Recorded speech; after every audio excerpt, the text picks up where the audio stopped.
Hello everybody, welcome to the enigmatic world of the Mid9M channel. We've got a bone-chilling, mind-bending story of a man courageously unearthing the dusty corners of his forgotten past for your heart-pounding pleasure today. Don't forget to passionately subscribe, ardently like, and generously share if your thirst for more spine-tingling tales is unquenchable. Now, take a deep breath, and let's bravely dive into the shadowy abyss of the unknown. I was awake. Alive, thank goodness. At least I thought I was alive. I was solid and whole. Except for my head. It felt as though there was a hole there. I couldn't remember where I was or who I was. Something was coming back. The name. My name, I think. John. I tried to recall something else. Anything else. I couldn't remember my past or present. I began to realize that I had no clue where I was. My heart began pounded as my eyes focused on my surroundings. I was in a room. It was pretty much empty besides a small desk and a bed. The walls were made of thick stone. I assumed it was to soundproof the room. As any sensible person would do, I looked for an exit. There was no escape, at least as far as I saw. There was only one thing in the room that really caught my attention. It was a paper sitting innocently on the ground. I decided to pick up the paper, hoping that it would explain where I was, what was happening, and most importantly, who I was. The words were notes from a doctor. The paper had two simple sentences on it. He is dangerous. I have to take action. I was even more confused. What? Take action? Dangerous? What had I could have possibly done to deserve being put in isolation? I had so many questions. Only one solution came to my battered head: escape. I had to leave and find out the answers. I looked closely at the walls. There were inscriptions on the walls. I could only understand one. As I read it, my heart began pounding wildly. Why can't death help me? My eyes widened as I realized another terrifying fact. It was written in blood. Worse yet, fresh blood. It seemed as though someone, perhaps the doctor, was bleeding profusely. I felt faint and fell to the floor. I opened my eyes and gazed at the ceiling. It was incredibly close. If I stretched to my maximum height, I could touch it. I noticed a rope hanging from the center. Curious, I stood and reached my arm out to its utmost length, clasping the rope. A trapdoor opened. Stairs fell to my feet. As stairs from the trapdoor descended down to my feet, dust rose in thick clouds, making me cough and hack. I was surprised at how easy that was. The note made it seem as though I would never be able to get out. I began to ascend the stairs slowly. I walked into a corridor. I saw a speaker stuck to the wall with several buttons around it. An intercom. I decided playing back recent messages as it might aid me. I pushed a light gray button. I heard a scratchy voice yelling out, "McLoys is out." I know. I have to stop him, another voice responded. Are you insane? He's killed 70 people. We can't lose another honest human. I have to. I know I can. Goodbye. No, Chris.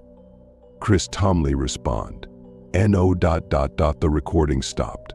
I wasn't any more informed. I just knew that man, Chris Tomley, had either succeeded or failed in harming this McLoy. Either way, I didn't want to find out. I kept walking, my feet beginning to burn with each tread. I saw a closed door and I quickly swung it open. It revealed a workspace. This was obviously a closed building of some kind. I saw a computer and my heart lifted.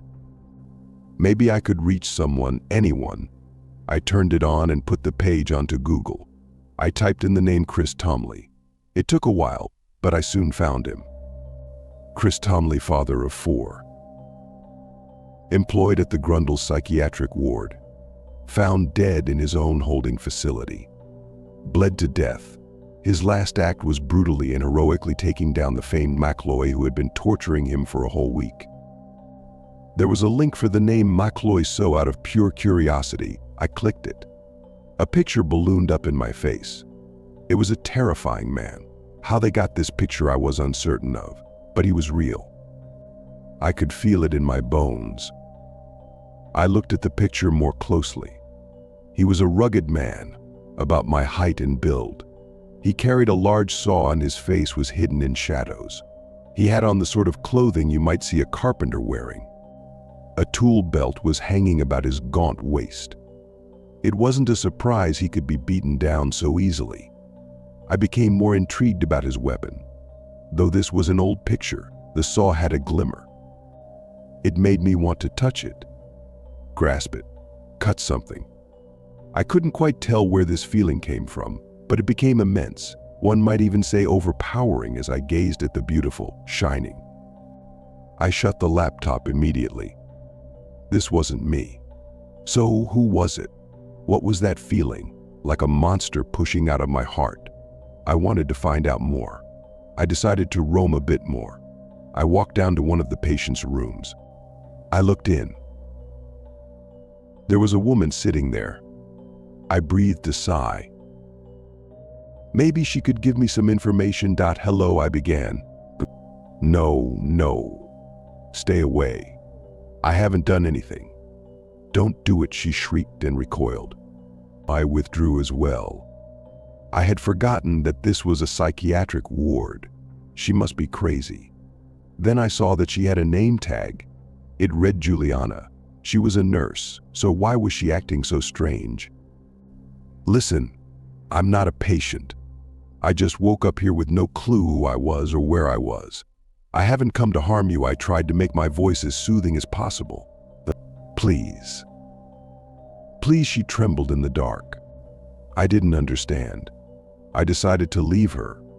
I saw the last door in the corridor. I swung it open, hoping not to find another question. I saw the blade that was in the picture I saw earlier. I drew closer, feeling like I was pushed toward it.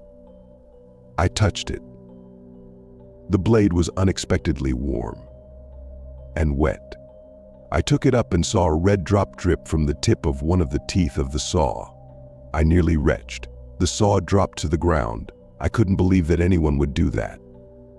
Who could be driven to that? When I calmed down, I picked up the saw once more. I looked at it, gazing at the fine blade and the sturdy handle. I could see the appeal. I felt like two sides of my brain were battling intensely between disgust and almost an admiration at such power in such a skinny man. I hadn't found an exit yet, and I was growing desperate. I found myself walking in circles. All I could think of was that woman yelling at me. I finally collapsed from exhaustion and hunger. When I woke up, I saw a man standing in front of me. He was wearing a black, sleek suit. He was rugged and handsome. I looked up at him. Who are you? I croaked, throat dry from lack of water. He skipped the question and said, instead, you disappoint me, John. I figured you would recover easily from a small bump on the head. What I asked? Amnesia. How pitiful. Have you really not figured it out yet? Figured out what? I was beginning to get irritated at the pompous behavior that flowed from his face. Oh, how do I say this? You are John McCloy. He stated each word firmly, and if you don't know who that is. I was stunned. No, I said. Oh yes, he contradicted coolly. Well, then how come I haven't been killing left and right?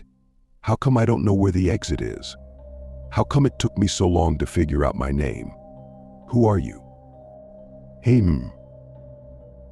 Those are some of the side effects of amnesia, aren't they? As for who I am, well, I'm just a little friend. I guess I've changed then. Not really, he smiled evilly. I was very scared of what was coming next. The man took out the saw that had been haunting me in my mind.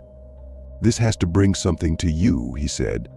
No. I lied, shivering slightly. I hoped he hadn't noticed. Liar, he hissed. I'm not him. I'm not a murderer. But you are. His voice was rising.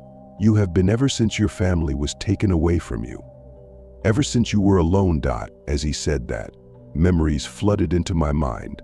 My family being killed because of false accusations. The pain split my head. They were murdered unjustly, in front of me. I could only escape with my life. I was scarred, and I decided that if my family was guilty and deserved to die, then everyone else did. Morals and logic meant no more. The blood rushed to my eyes. My heart was pumping. I took hold of the saw, feeling fulfilled. I was back in full. I was back in full. I wasn't going to stop anytime soon, and I never will.